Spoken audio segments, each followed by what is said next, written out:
Okay, what's up, everyone? We're gonna jump into a song of ours called Beautiful Lie this week. It's on our latest album that came out 3 weeks ago now, called, yeah, Beautiful Lie. And I'm just gonna jump straight in. This one's fun because we produced it with a friend of ours, Hosu, who's an amazing producer. But I'm gonna talk a bit about like how we go back and forth and like the different parts that we worked on and like how sort of adding collaborators that do different things specifically really can like enhance your workflow and like take the sound design to another level. But this is how it starts.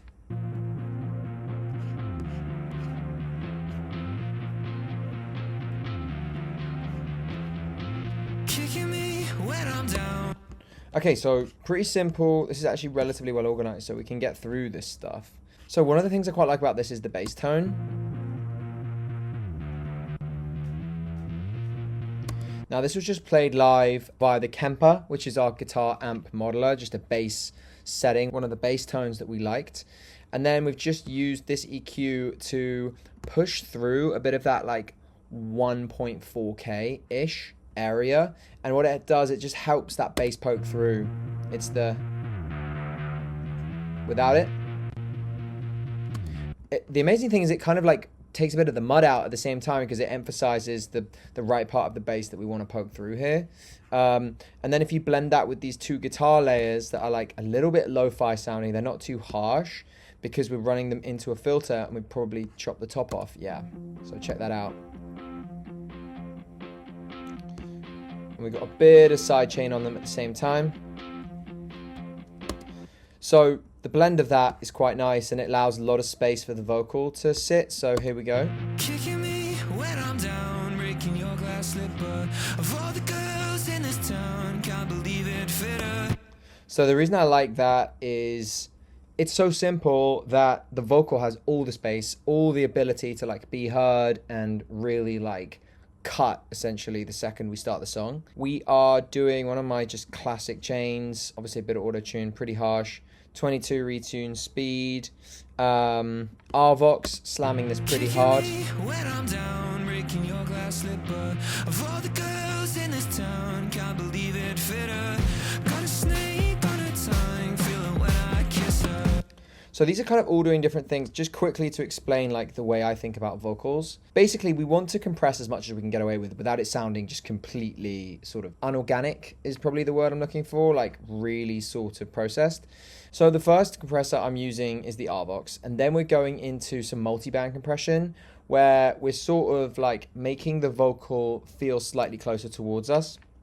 But the problem with that, it also brings out some of the mud. So what we're doing here is we're finding that mud. We're taking some of that out. We're finding another area that's probably slightly problematic. It's that slightly boxy frequency. We want to take that out. But then once we've taken some of those frequencies out, we can focus on the top end to really let it cut through.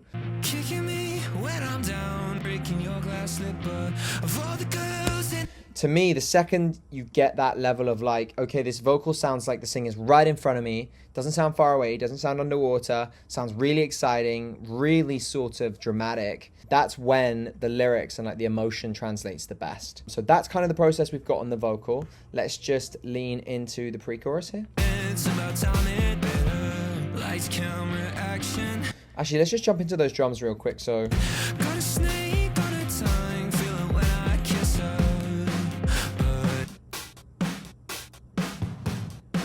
that's just something we've probably found on Splice and chopped up. So often on Splice, there'll be like really cool drum loops, but they'll be doing a bit too much. Like they'll have tons of fills in and stuff.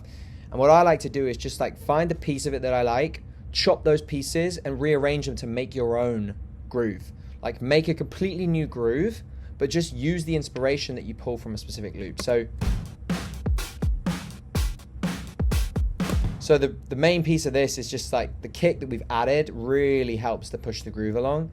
And then we drop out the drums during the pre. We add another little guitar layer here, which is nice.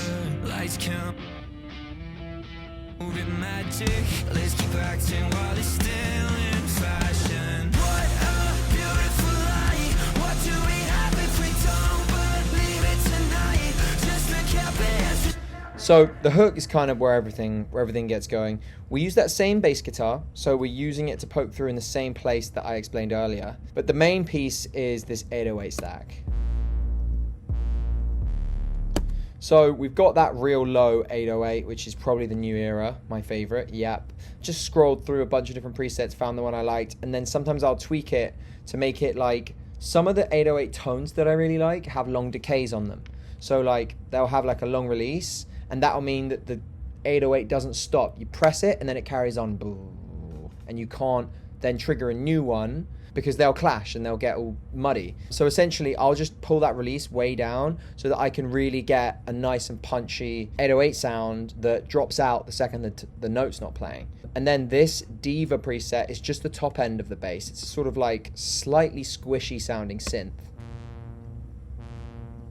Just sounds like a saw wave where we're opening the cutoff on a filter. So that's the bass tone, honestly. And then what's crucial, I think, is this. Yeah.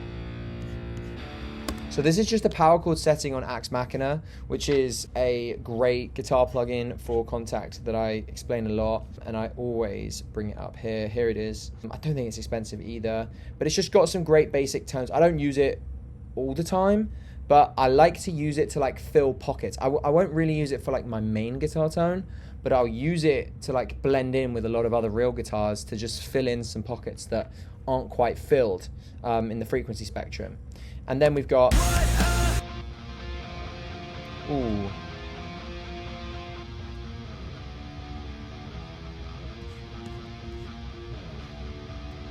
So that's us playing through the Kemper. And I've used auto-tune here. This is an interesting one. Sometimes like we can get inspired playing guitar and it's not 100% in tune. Sometimes it's to do with intonation on the fretboard. Sometimes it's just to do with like, you just wanted to pick up a guitar and quickly record and the vibe was great. What you can do is you can basically go in here and you've got bass instrument or instrument setting and you set it to the key of the song and you can literally tune instruments, which is amazing because it just tightens everything up. And then this is just a pedal tone. Using Guitar Rig here, which is kind of rare for us. We don't tend to use Guitar Rig, but we've got a preset going here, Metalcore Stereo. It sounds really good. Let's listen without it. Let's see what we got here. Oh, wow. That's crazy. Metalcore Stereo, that's a hell of a setting. I think I'll be using that again. Okay, so that's basically the stack. Let's see on the top end. Heavy vocal stack. Let's just jump in there real quick.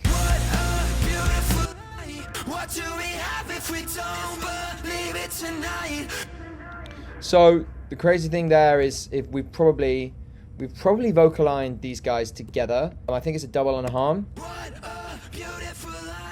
So that's just two extra leads, hard left, hard right. I love double tracking vocals and just panning hard left, hard right, one in the middle. A lot of people do like a double, so you'll just have a vocal and then another mono vocal. I've never been the biggest fan of like just normal doubles. I will have hard pan doubles. Sounds better, sounds bigger. Like it's another reason to just get another vocal take. If ever there's something that's not perfect in the lead, you can always just find it in a double and switch out and like reprioritize your favorite takes. So that's basically that. I've got that harmony pretty hot. I love harmonies. Luke and I have always loved harmonies. We like having harmonies quite hot. We think they're emotional and they just add a nice dynamic to a song. And then we've just got something up top which sounds like a pedal tone maybe. Yeah. So this is just probably a sample. You could probably type this into Splice or something and find the exact same one. And all we've done is just distorted the hell out of it and put a kickstart on it just to keep it bouncing. So that's really nice because that only comes in the choruses and kind of adds vibe, kind of glues the whole thing together. Let's just jump in. So the second chorus looks pretty similar. We've got some fills going on and stuff. Definitely jump in and listen to the actual track if you guys want to jump in and listen to what we actually did there.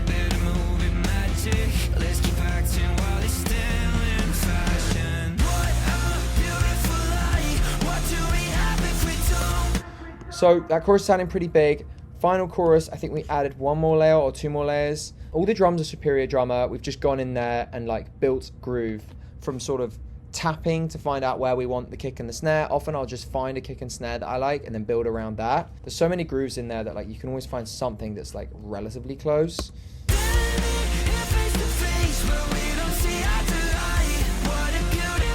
So this adds a lot on the last chorus.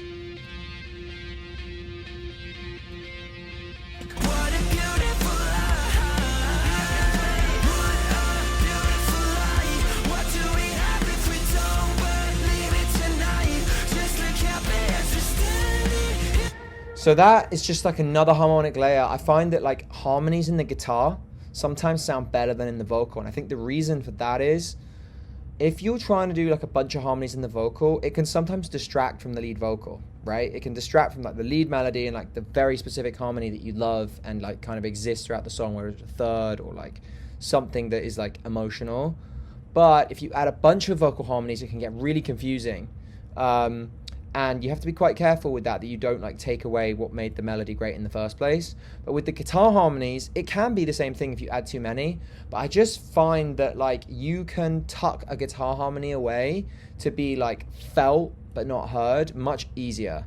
And it just gives that level of euphoria without distracting you as much from the vocal. You achieve the same thing, right? Because like often those guitar harmonies are in the same place that you would sing the vocal harmonies. It just sounds like you've got another person in the band versus like someone who's kind of singing close in level to the lead singer, which just, you know, from like a humanitarian aspect, it sounds weird. You know, you're like, wait, how's the band even functioning if there's like a bunch of different singers? And that sometimes happens to me. So you kind of have to like pick your harmonies very carefully because you want the best harmony to like win out, and the others might just have to fall into the background quite a bit. And then obviously you want the actual doubles to be really hot in the vocals and as tight as possible in the choruses, and as tight as possible to basically emphasize the main melody. But yeah, we got a bunch of these guitar stacks, pretty substantial now. Let's see just all the guitars together.